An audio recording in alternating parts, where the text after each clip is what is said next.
The knock on the door wasn't just loud, it was sharp, commanding, and laced with a kind of arrogance that instantly set nerves on edge. My wife, Emily, had been unpacking the last of our moving boxes in the living room when she froze, her hands hovering over a stack of books. We had only moved into the neighborhood a week earlier, hoping for a fresh start, a quieter life away from the chaos of military deployments and constant travel. What we didn't know was that trouble had already found us here, and it wore a false uniform. When Emily opened the door, 2 men stood there. They wore black shirts with bold white letters across the chest, HOA security. Shiny badges hung on their belts, batons at their sides, and their boots thudded against the porch with the confidence of people used to intimidation. But there was something off. Their posture was too theatrical, their expressions too smug. Real authority didn't need to perform like this. One of them sneered, pointing at my truck parked at the curb. "You can't park that there. It violates HOA policy." Emily, calm but firm, replied, "My truck isn't blocking anyone. And I already checked the guidelines before moving in. There's no such rule. That should have been the end of it." But instead, the taller man's face twisted with anger. He stepped forward, towering over her. "Don't talk back." His hand shot out before she could react, and the slap landed with a crack that echoed through the entryway.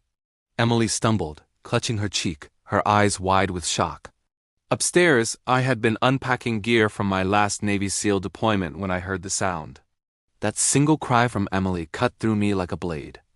My boots pounded against the stairs, adrenaline firing in my veins. And when I reached the doorway, what I saw froze me for half a second. My wife trembling, her cheek burning red, and 2 men pretending to wield authority. My voice dropped into the same cold tone I'd used on missions overseas. "What the hell do you think you're doing?" The shorter man puffed out his chest, flashing his fake badge. "Step back, sir. This doesn't concern you." His arrogance might have worked on someone else, but not me. I wasn't just a husband, I was a protector. And no one laid a hand on my wife. I stepped outside, closing the distance until the taller man had to tilt his chin to meet my eyes. "You just slapped my wife," I said, every word cutting like steel. He smirked. "She disrespected us. We enforce the rules here. That was the final straw." My fist connected with his jaw before he even realized I had moved. He crumpled to the ground, stunned and gasping. The second man swung his baton at me, but I sidestepped, twisting his wrist until the weapon clattered to the porch. I pinned him against the wall, my forearm pressing into his chest. "You're not cops," I growled. "You're not HOA security. You're thugs in costumes." His bravado evaporated, replaced by wide-eyed fear. By then, neighbors had begun to gather, drawn by the shouting and the scuffle. Murmurs rippled through the crowd. They'd been harassing people for months. I knew they weren't official. The truth began to unravel in real time. Emily, though shaken, found her strength again. She pointed to the man still struggling under my grip. "Call the real police," she told a neighbor. "Let's see how official they look when the law arrives." Minutes later, the flashing lights of squad cars lit up the street. The imposters were handcuffed and shoved into the back of police vehicles.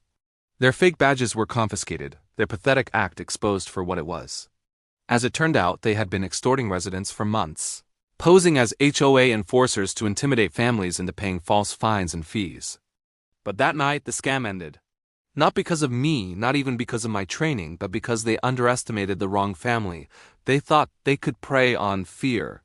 Instead, they were met with truth, with strength, and with a community ready to stand against them once their lies came to light.